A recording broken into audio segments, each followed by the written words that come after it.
Talk to us today. Oh, thank you for having us. Me.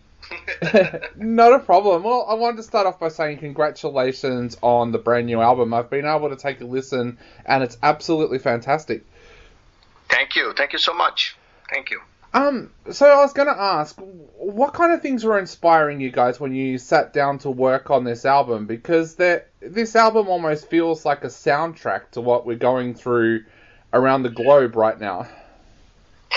Exactly. Have you seen around you what's going on? Exactly. That's pretty much.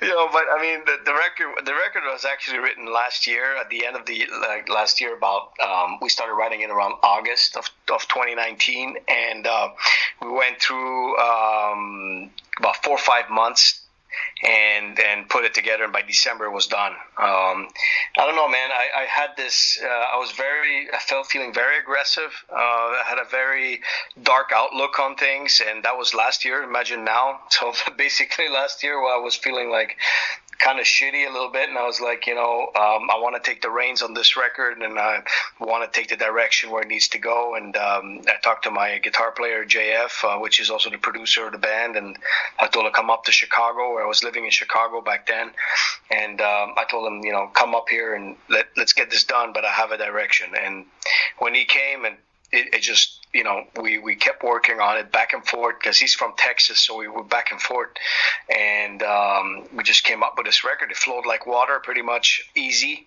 as far as like the idea behind it. Obviously, we worked hard on the album, but it's just one of those things where it was like kind of like I needed, I look at music as being a therapeutic thing. Yep. And I needed some therapy, and I just went in there in a punching bag and I made this record, pretty much. You mentioned that there was an idea behind it. What was the actual idea that you were trying to get to come out with the album? I just, I had some, experiences happening, and those experiences were, in a personal aspect and also in the business aspect. It was just very negative and very, I built so much anger inside of me. I just needed to release it, and then I was just like, the direction was like that. The idea also behind lyrical content in this record is very Machiavellian. It's very kind of Count of Monte Cristo type of idea of like getting into a position where you're hit, and then taking your time to plan your revenge. That's pretty much what the record's about. And then there's moments in the record where there's some songs are more about reflective aftermath. You know what I mean? So it's a very very different type of approach, let's say, on this record, but it has a positive, uplifting message in the end. Yep. About being unconquered, about being, winning the war, whether it's internal or outside. Yeah.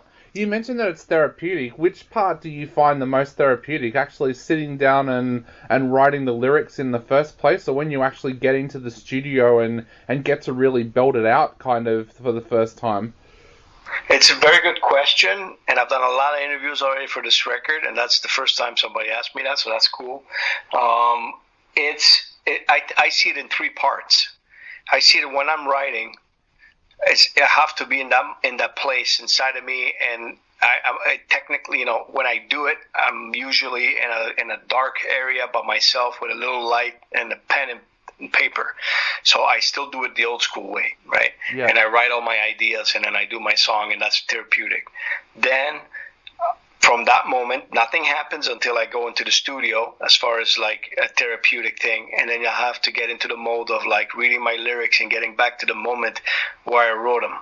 And when I do that, then I put it on tape. You know what I mean? Like I record it, and then like my stuff comes out, all the aggressiveness, all the feelings and all that. And then I take it a step further where I deliver it to the fans, and that's when I go live. And that's the problem I have now. I can't do that part. You know what I mean? But I'm able to, work on I was able to work on that other part, which is important, Yeah. How have you found this year? Because we're just gone into our second 6-week lockdown here because the second wave of the pandemic has hit, so we're all back in lockdown. But how have you found this time. Has it been a creative time for you, or have you kind of used this time to basically reset the batteries and relax? Well, it's funny you say that. I mean, I one of the things that brought the stress on me and made things difficult, it was because, I've never stopped. I started this band. I was a teenager in high school. I'm in my 40s right now, so you can imagine that, like, going through that thing of 30 years almost, because the band's going to be 30 years old in 2021. We've been nonstop, every 2 years, 3 years, put a record out, tour. So I had this thing build up that, I wanted to spend time with my family and all that stuff. So this is kind of a forced break that I'm taking in as a positive thing. Yep. As for that angle, on the other side, the business end of it and everything else is devastating for any musician. As you know, most of us make money going on the road, and that's why we make our living. So that's kind of like a tough part on that level, but I needed the break. So for me, that's been a good thing. And Cataclysm's always been very smart about, the economics of it, and we're kind of in a good place, so we're okay to withstand this thing. But, like you said, you're going through your second wave. We're still on our first one. Yeah. And we're, I live in the U.S., like I told you before, and I was in Chicago, and at that time it was getting hit heavily. And I sold my house because we were already planning to move down south, and I sold my house in Chicago, and then I moved to Florida. Now I'm in Florida, and this place is getting hit harder than anywhere in the world. So I kind of brought it with me, I think, so it's a crazy situation. The world's been through it before. It's not something new. It's new for us because we've never been through it. Yeah. But the world's been through it.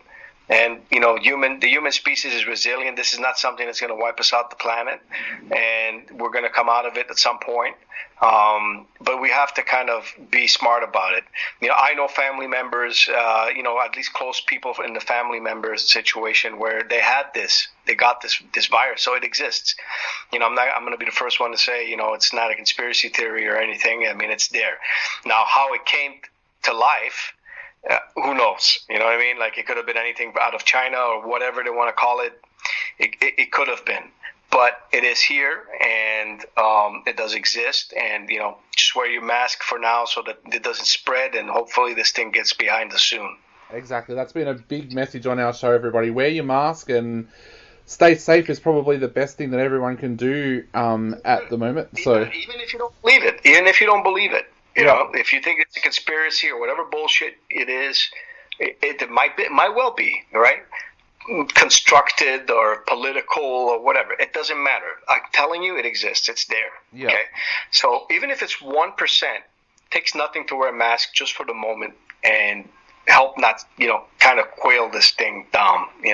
I think that's important. And, look, you guys in Australia, you're like military. You're super strong as far as everybody gets together, they do things, it's a very determined population. And you guys were able to quail this thing. You almost destroyed it completely. New Zealand took care of it, you know, and then it's like it comes back.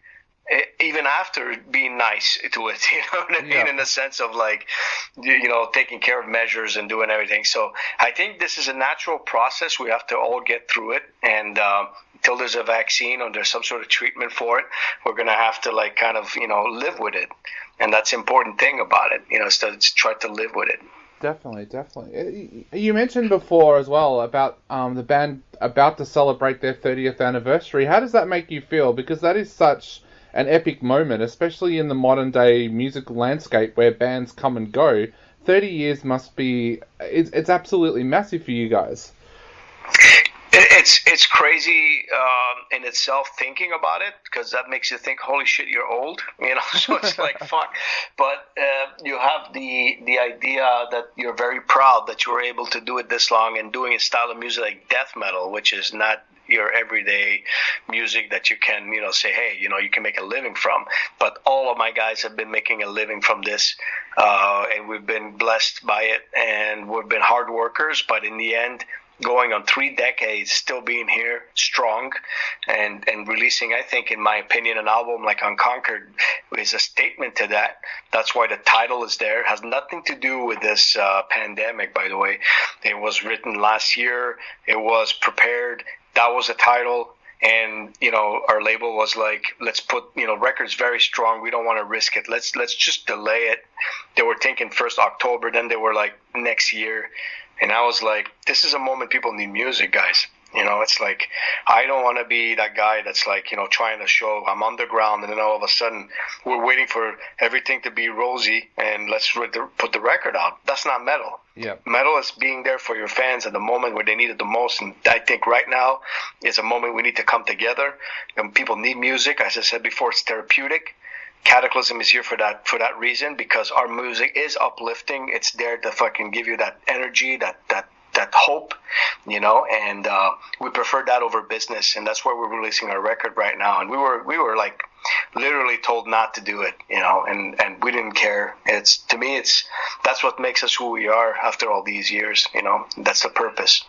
Yeah, definitely. And you guys are still prepared to do things differently as well. Like, that's one of the things that really hit me with this album was, like, using a 7-string guitar, bringing a producer out of retirement to work on it with you guys. What was that like going in and doing those things? Because it's like, you guys are always prepared to do things differently, even though you've been going at it for 30 years. Thing is like, the fact this band never blew up and became huge, and then you get comfortable, and then you have everybody around you helping you in whatever little thing you need, and you're safe, right? We never were that. We were never safe as a band. We were always in the middle of, if you don't work hard, you're done. We're middle class, right? We represent, I think, the majority of people out there, like, middle, low, whatever you want to call it. And I think that we always have to reinvent ourselves, and we're not afraid of modernizing our sound. And getting a guy like Colin Richardson, which is an iconic producer that, is, I believe, 60 years old right now, retired, and through his assistant, which is Chris Clancy, he was just doing some little rock bands around England and whatever, like just because he wants to keep busy. And he's a good friend of my guitar player. He got our demo tracks, and he's like, I got to do this album. I got to do it. He was like, I love the record. I got to do it. And having a guy like that come out of retirement and doing your album, it's like, holy shit, like we were, the guys work with Slipknot, Machine Head, Carcass, he's a big guy. And it's the first album he's done in I think, a decade. Yeah. So he came out, and look at the sound. It's like he's meant to be the producer, you know what I mean? So we were very happy, and it was done in Andy Sneap's studio backstage, with Andy Sneap being there as well. We just had like these big guys behind it as far as producing is concerned, but the album comes from an honest place, and it comes from a place of realness, and I think they saw that and they wanted to work with it, and here we are. Definitely. Now, I know we are running out of time, so I'll ask a very quick question before I go. Where to next for you guys? Like, what are the plans once we're out of the pandemic? And also, is there anything you would like to say to your Aussie fans out there before they go out and grab a copy of the new album? Well, it's difficult right now to even try to think where we're going to be and all that. I mean, everything we had this year got canceled. We have one show left right now that is scheduled next month in Switzerland, which is an open air we're headlining. And because Switzerland is different than the rest of Europe, it's still going on. But I'm not sure we're going to be able to make it. So we'll see in the next couple of weeks what happens. But nothing's planned for now. Next year, we've postponed everything that's this year, next year, all the summer festivals, South American tour we had planned, and we had also a tour with Deicide that was in the works. And so a bunch of stuff like that's all planned for next year. So hopefully we get back to that. We will not be doing any streaming stuff for now. This year, that's not happening. I just want to wait it out and see. You'll definitely not see Cataclysm do one of those drive-through concerts. That's not going to happen. So, I'm not playing to cars. You know what I mean? So that's not going to happen. And we're gonna wait it out. We're going to be like everybody else. I'll tell you the only cool thing about this entire thing. It's not cool, right? Everybody is suffering from this, but the cool thing is they put the whole world in an equal platform. Everybody's in the same place. and it's the first time, I think, and doesn't happen every day. Yeah, some people are living in a bit more comfortable situation, but we're all in the same place, and that kind of makes it okay in a way, like a little reset, and then we'll get back to normal, and then we'll learn from this and appreciate what we have, and appreciate this earth. Because I'll tell you something. This is to conclude here. The thing is like, if this was manufactured by any nation or whatever and thrown out there, fuck them motherfuckers, right?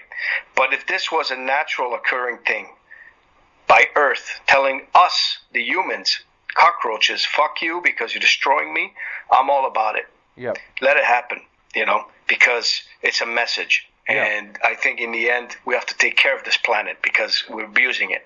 Definitely. And that's the way I'm perceiving this entire thing. And when it's over, everybody's going to appreciate more going to a concert, doing everything they used to do, and maybe we'll be more careful with everything. Exactly, and it's one of the things that I've noticed here in Melbourne. Like, we can actually see our skyline for the first time in ages. There's no pollution. It's like the Earth has actually used this time to heal as well.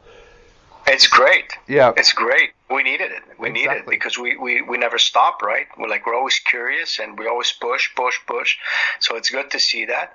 At the same time, I want to thank you because guys like you are keeping our music, our voice, our things out there in a time like this where everything's shut down. We need that very much. You're like our front line workers for metal.